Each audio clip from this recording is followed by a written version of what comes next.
welcome to the Takeover Sports Show. I'm your host, Miss D, along with the king of LA Sports, Richie Lopez. And today we're going to talk NFL football and just a little of the NBA, as we are on 1 week into the NBA season. How's everything, King?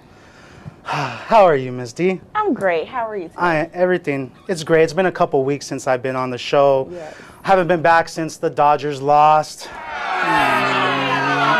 I'm over it. Yeah, it's okay. I'm over Next it. season. I had a couple weeks of crying, but I'm over it now. Okay. But yeah, so everything's been good. I got a sports convention coming up this weekend. But yeah, it's good to be back here filming, doing another show. And we got a lot to talk about today. Yes, and we let's get right into it. Okay, well, the Miami Dolphins are coming off of a victory over the Bengals last Thursday night, with the final score being the Dolphins 22 and the Bengals 20. The Dolphins won the game, but that is not why the Dolphins are in the headlines. Second-year offensive lineman Jonathan Martin out of Stanford left the team last week, claiming player misconduct by fellow offensive lineman Richie Incognito. Incognito apparently was harassing Martin since he was drafted into the NFL on April 2012. Incognito is in his second year with the Dolphins franchise after spending a few seasons with the St. Louis Rams. Apparently, the harassment continued into much more during the start of the 2013 season. King, I gotta ask you, what is happening in Miami? Wow, this is a huge story in the NFL. It's pretty big, and I want to be pretty careful how I answer this question, you know? Yeah, please do. Well, I'll start up. Incognito is a piece of crap. If that's careful enough for you. Yeah. Yeah, it's just, you know, there's certain lines that you shouldn't cross as a, you know, these guys are all pros, and Right. this guy's labeled as like, he's been a problem throughout his career. He was with the St. Louis Rams he got drafted by the Rams, and he also gave them a lot of problems. He got in arguments with their head coach at the time, Steve Spagnuolo, and he has just always had an attitude problem with people. He apparently has always had issues with bullying. When he was younger, he was a bully. Or he got bullied by a lot of people. He strikes me as the type. He looks like one of those big bullies you see on TV and one of those little movies. And they're all pushing the kids into the locker, like, hey, give me your lunch money. Yeah, and I mean, this guy, he's no stranger to controversy. For the past couple years, 2 years ago, he was voted the NFL's dirtiest player. And then the year after that, he was voted second dirtiest player behind Incognito Sue. So, and then this is what I don't understand. This guy, he's supposedly sending all these voicemails and threatening messages to this guy. And it all started, I guess, when he was Martin was drafted out of Stanford in the second round of last year. And when he got to the team, they started giving him the rookie hazing and doing all that stuff. And they just took it to a whole nother level with him. They started, you know, initiating it into the second season when he's not a rookie. Right. And they were just harassing him and doing all kinds of... Like the Vegas trip? Was that second season? Or? Yeah, it was in this summer when he was already done with, he wasn't a rookie no more. Right. But they made him finance a Vegas trip for $15,000. They punked him into, not convinced or made him, they punked him into that. Because no way. Yeah, and there was also an interview where he's told people that he was going to make that guy buy the whole offensive line jet skis. What? Jet skis. What? Yeah, jet skis. This guy. They probably would have had him though, because I mean, $15,000 on a trip that you didn't attend. Yeah. They probably could have gotten a couple of jet skis out of him. But that's just come on. It's wrong though. The things that rookies do, you know, they get donuts for the guys. They carry their equipment on and off the field. They do stuff like that for them. For them to be coming out of the pocket all the time and to be like basically harassed is totally uncalled for. Yes. And it just kind of, you know, what gets me very upset is that this guy was voted to the Dolphins Leadership Council. So that means everyone on the team voted Richie Incognito to the 6-man leadership role. And it's scary that a leader would do that kind of bullying to someone on the offensive line. Exactly. What's even scarier is that you would want someone like that to lead you. How does that happen? Apparently they must agree with his behavior. They like that kind of stuff because... And apparently this guy was sending him racist voicemails when all this stuff came out, telling him he's a half you know what, you know, and telling him that he's going to kill his mother, slap his mother, and he's still a rookie, he's going to kill him? Yeah, I'm like, wait, what did he do that bad to make you want to slap his mother? Like, where do we draw the line here? I just do not understand. Like, you're going to bring somebody's mother into it? Okay, it's bad enough you're bullying the guy. But his mom? Like, moms are off limits. I'm sorry. Parents are off limits. We don't do that.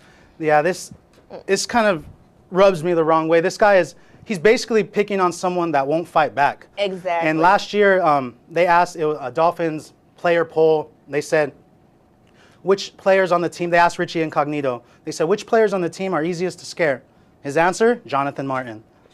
And, you know, people give him a lot of criticism because they say he's a softie and he came out of Stanford and he grew up wealthy. And yeah, so people are mad at that. You know, they can't take it when people grew up from wealthy families. Yeah, there's a lot of people have different opinions on this, and I want to go to one of my good friends and trusted fellow information advisors, Trevante, where you want to jump in on this situation. I know you got a little bit to say. Right. So we want to get Trevante. There you are, man. How's it going, Trey? I want to start off with just saying that Martin basically played it smart. He went to Stanford. Everybody have to understand, the football is a hobby for him. He's a law grad from Stanford. His parents are Harvard law grads. He played it smart. Like, okay, I got these voicemails, these text messages. This is the NFL's biggest nightmare, to have a player that also is a lawyer playing for them and having this type of treatment. Oh, yeah. Incognito is just a bully, in my opinion. But at the same time, this is the NFL. There's a whole different mentality that comes with playing in the NFL, especially on the offensive line, defensive line. You have to be a bully to take that type of punishment.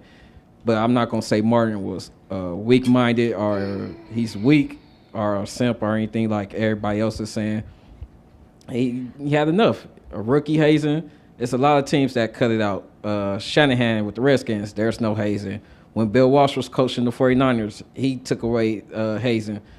Those two coaches have in common Super Bowl rings. Yeah. So if Miami want to win, get a new leadership console going on, and the coach have to step in. But I heard that the coach is responsible for the text messages and Martin being picked on because he wanted to make him tougher. Yeah. That's not going to make him tougher. Yeah, that's not going to work at all. That's how you scare people. You don't just... Yeah.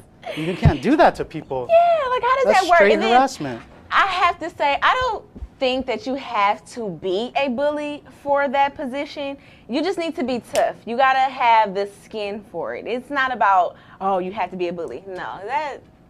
And this is you have to be tough. This is why they do these pre-draft interviews with these guys before they get drafted. Right. So if the scouting report was out there that, hey, this guy might be soft or he might not have the skin for the game, why the hell did the Dolphins sign him in the second round? Exactly. Makes no sense to me. If he wasn't tough enough for the team, they should have cut him. That should have been the end. Move it on. Yeah. And apparently, like, okay, this is what bothers me. Incognito is apparently using the N-word all over the locker room over there. And a lot of the guys don't seem to care.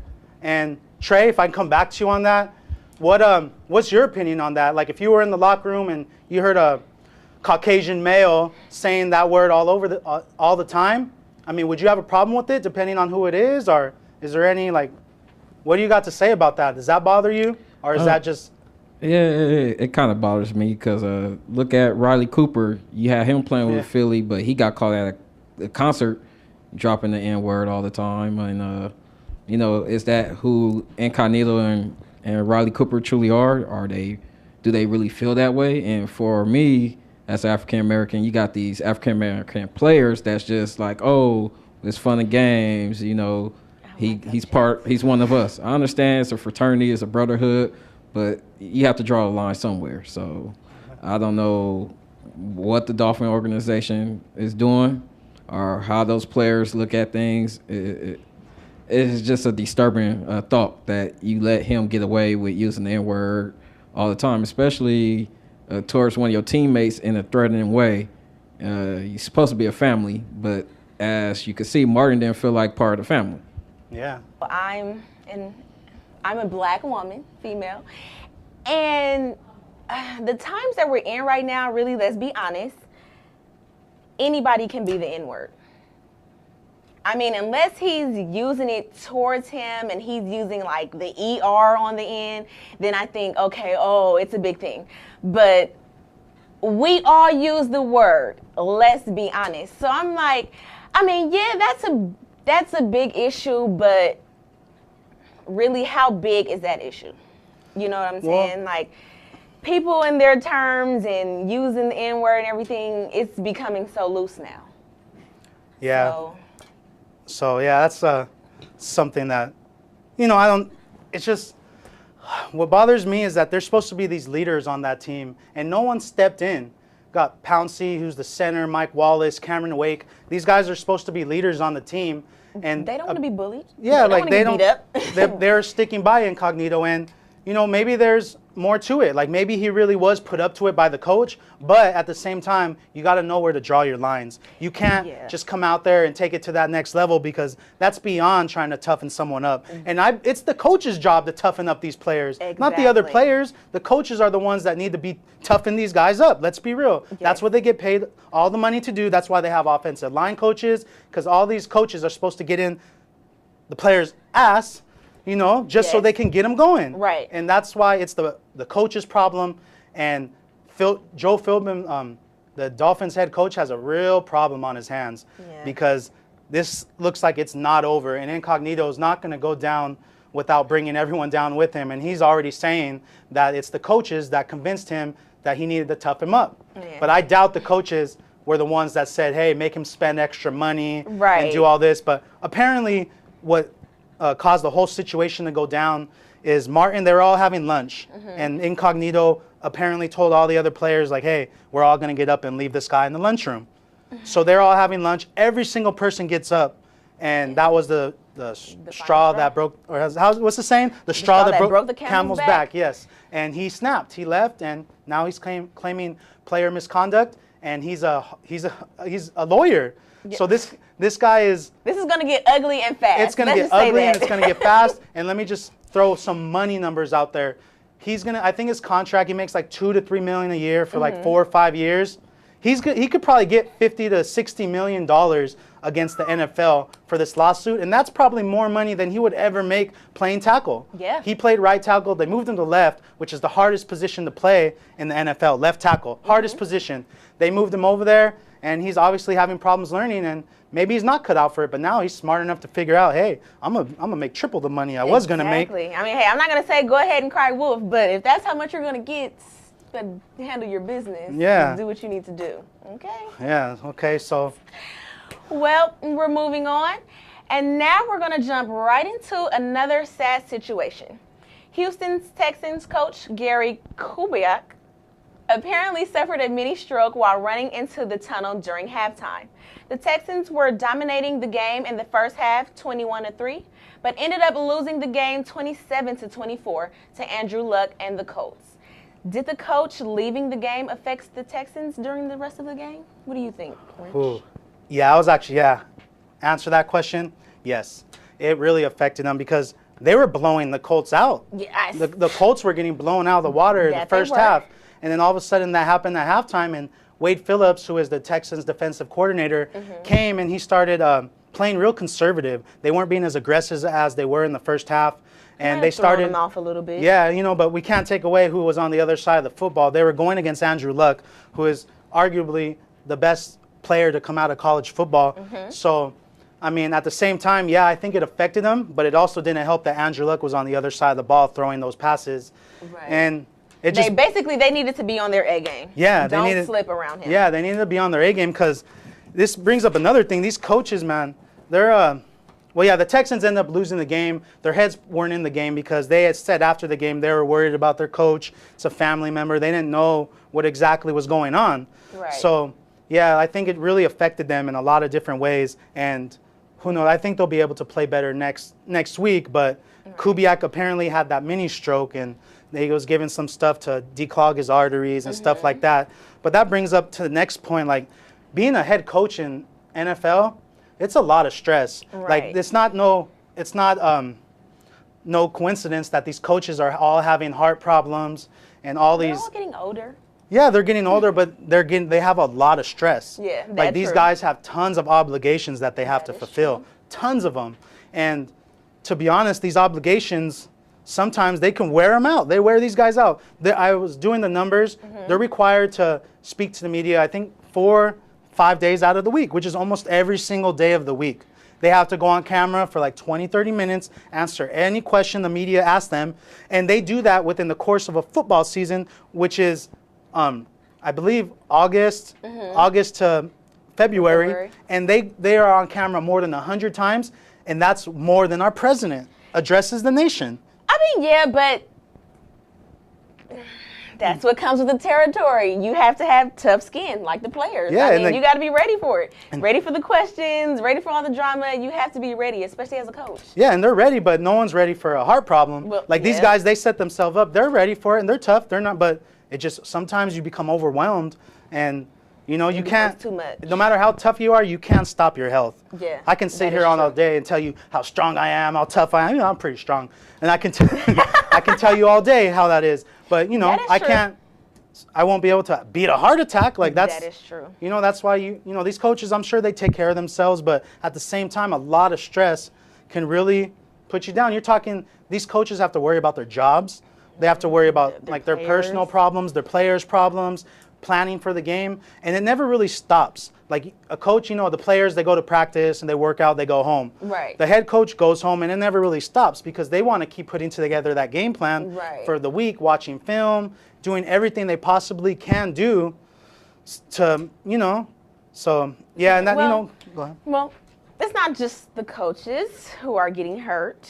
Well, yeah, let me finish the subject on that, but yeah, a lot of these guys, we're going to move on to John Fox, who is the Broncos coach. He's having heart surgery this week, and it was because he went to a checkup for the doctor, and he knew before the season that he might have to have surgery, but he Right. wanted to wait.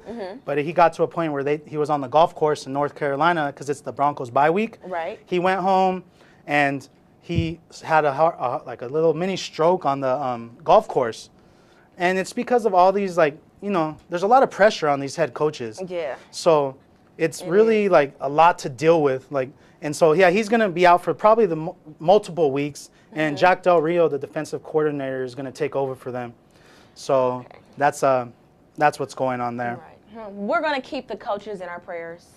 Yeah, that's anything to do with the hearts. That's some serious stuff. Yeah. My family has a history of heart problems, so I'm pretty sensitive to coaches having heart attacks and doing all that kind of stuff because, yeah, got some family history, but only way to help that out is to be healthy. Exactly. Yeah. That is right.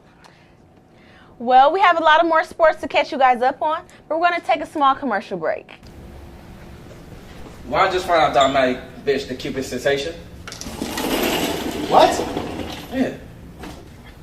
I can get to the bottom of this one.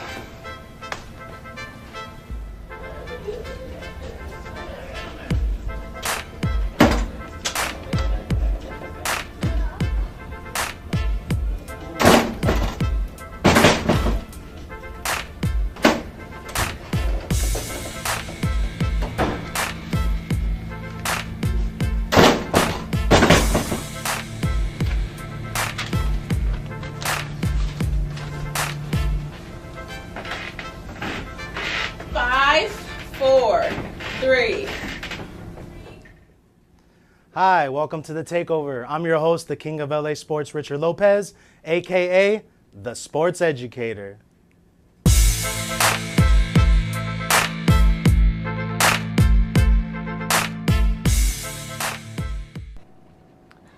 Welcome back to the Sports Takeover Show. Well, it's not only the coaches who are getting hurt. The Bears defeated the Packers on Monday Night Football 27-20, but the Packers lost more than the game. Aaron Rodgers got a fractured shoulder on the first series of the game and is expected to miss a minimum of 4 weeks. Does this injury ruin the Packers' chance at winning the NFC North? Packers have a great team, but it's all depending on Aaron Rodgers. I mean, this guy's the best quarterback in the league. Right. He is by far the best quarterback in the league. He has it all. He can run. He has one of the biggest arms. He's very smart. this is a big blow. I mean, there's 3 teams that are all pretty much tied in the NFC North: the Bears, the Lions, and the Packers. Right. The only one with a healthy quarterback is the Lions. So the Packers aren't really going to do anything without Aaron Rodgers. I'm sorry. They need to bring in the quarterback they brought in, Seneca Wallace, was not cut out for the job. He couldn't make a throw. He couldn't do anything. Right. And it just messed everything up. It just messed everything up. Yeah, the Packers, I mean, they were supposed to manhandle the Bears. They were supposed to give the Bears a, that kind of whooping. And I'm a little upset because I play fantasy football. I was going against the Bears defense, and I needed like 10 or 11 points.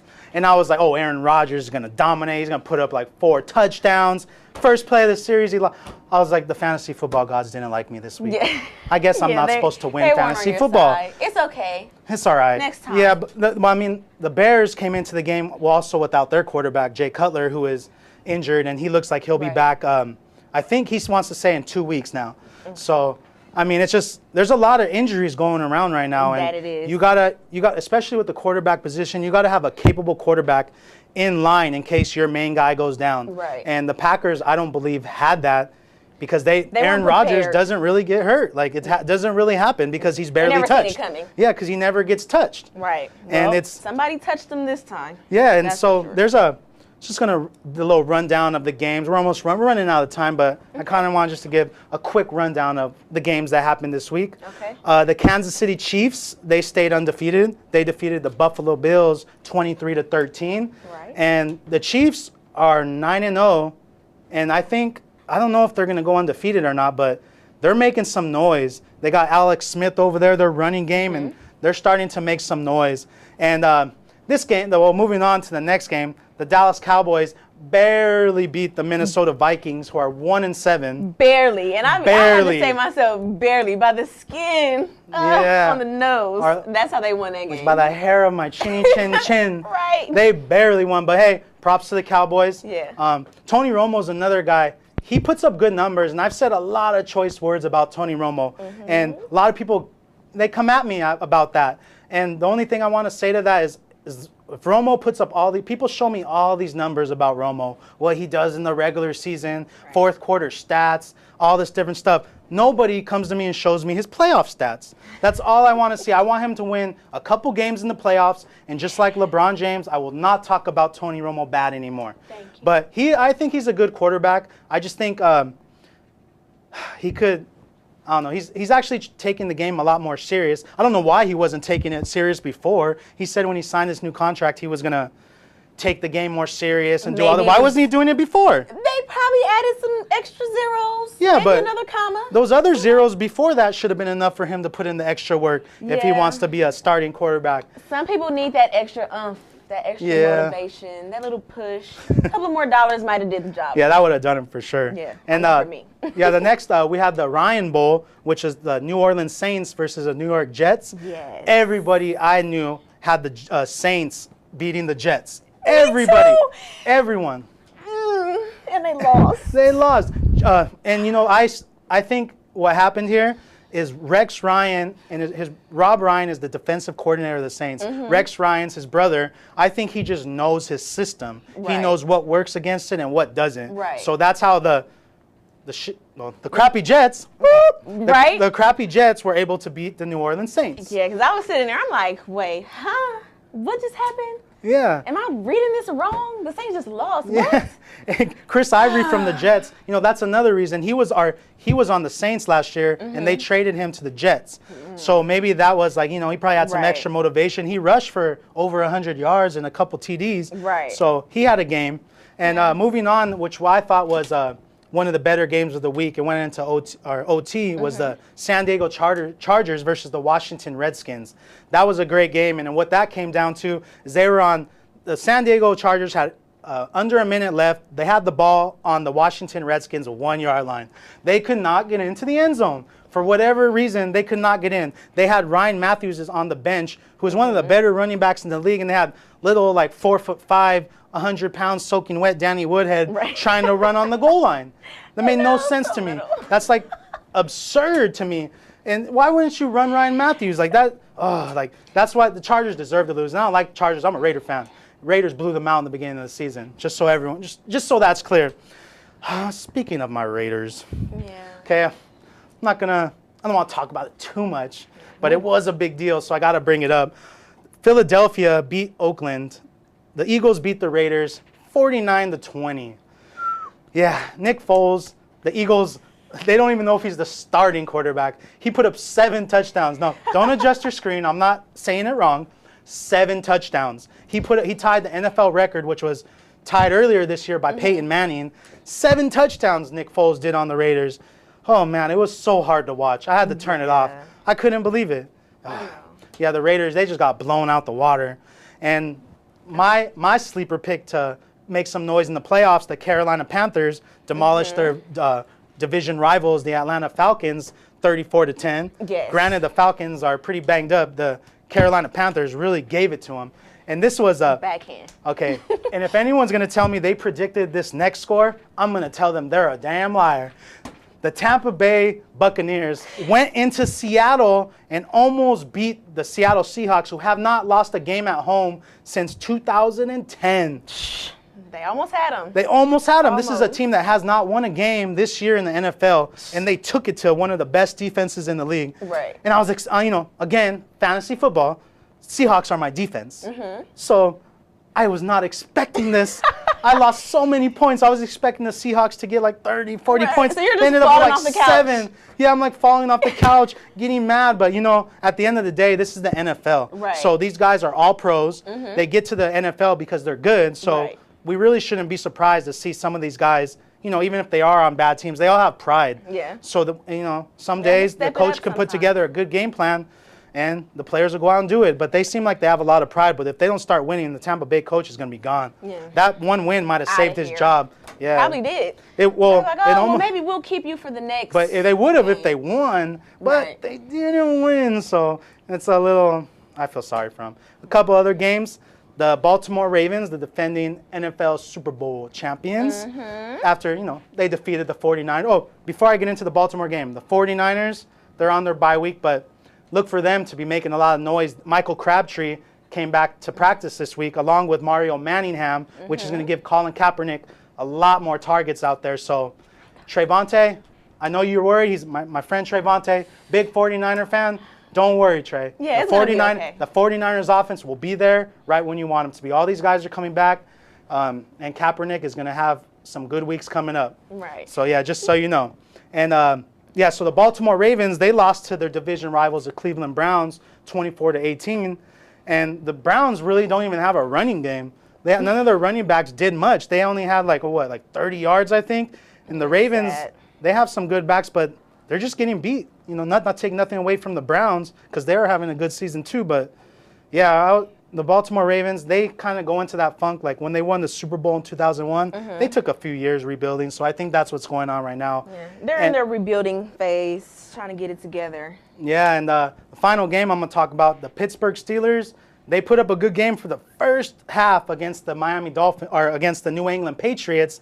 But then the Patriots just took it to another level. They let put the smack down on them. Whipped them. In the Pittsburgh Steelers' whole history, they've never allowed more than 50. They've never allowed 55 points on their defense, and the Patriots did that, and they did it with ease. Okay. So Coach Mike Tomlin of the Steelers said that people are going to start losing jobs and stuff like that because he can see on film that a lot of these guys, they're not trying as hard as they should be trying. And if you're getting paid millions of dollars, you better start trying because they'll find a replacement for you. There's a lot of guys that are in the pros hungry, trying to get there and trying to get their name. And Mike Tomlin's a tough coach, and I don't expect him to be dealing with anyone's laziness, especially on defense, because that's his forte. But I also think, the Steelers, they put up 31 points against the Patriots, which is okay, but yeah, the Patriots just blew them out the water. Almost doesn't count. Yeah, Sorry. almost doesn't count. There's a song. Yeah. Almost doesn't count. Okay. Yeah, see, I know the song. I know the song. All right, that's so. Okay, wait, and before we go, right, I have to go back to Colin Kaepernick, right? Let's go back to Colin Kaepernick. Yeah, I hope you're not going to talk about his. I know what you're going to. Go ahead. You have the floor. You have the floor, Ms. D. Well, they were trying to say because he was dating Sanaa Lathan that his game was off or whatever. They are still dating, right? I believe so. So, do you think he's gonna come back still off, or is he gonna be all right? No, I don't think it has nothing to do with who he's dating. I think it's just they're not. Last year they ran that spread option with him, so there was a lot less passing than is required this year. So now he's trying to learn like a little bit more of passing offense instead of the speed, the option, because teams are planning for that. So he's trying to learn the passing game. He's pretty much learning Harbaugh's normal system. Right. He ran the spread option at Nevada, Colin Kaepernick, so he was comfortable with that going into last year. Now he's running a little bit more of a different system, and he hasn't really had the receivers to help him. But the receivers, like I was saying earlier, they're coming back. Mario Manningham, Michael Crabtree, and they still got Bolden. Right. So look for them to make a lot of noise. Okay. I just had to clear that up. Sorry, I thought you were going to talk about his ESPN The Magazine issue that I've seen around the studio, looked at a couple times. We won't talk about that today. Yeah, I'm not going to talk about that. Well, we want to thank you all for watching the show this week. That is all for us today. I'm your host, Ms. D, along with the King of LA Sports, Richie Lopez. Yes, I am the King of LA Sports, and if someone could please give me my camera, I would truly appreciate it. Camera. Thank you. Okay, King of LA Sports. You can find me on Instagram, Facebook, and on YouTube. Subscribe to the channel. It's free. Show some support. And you can find me on Twitter, Rich Lopez, Kolase. Ms. D, you want to let the wonderful audience know where they can find you? Of course. Okay, so I'm not normally here doing the takeover. I normally do, entertainment, gossip, that type of thing. So you can find me on YouTube. Search Dialasia. That's DialaYsia. I'll do it again. DialaYsia. That's on YouTube. Or you can find me on Instagram at Love Couture Life. You'll figure it out. I don't have to spell that. All right. Well, thank you everybody for watching. And remember, when you live life rich, you'll never be poor. Have a blessed day. See you guys next time. Bye.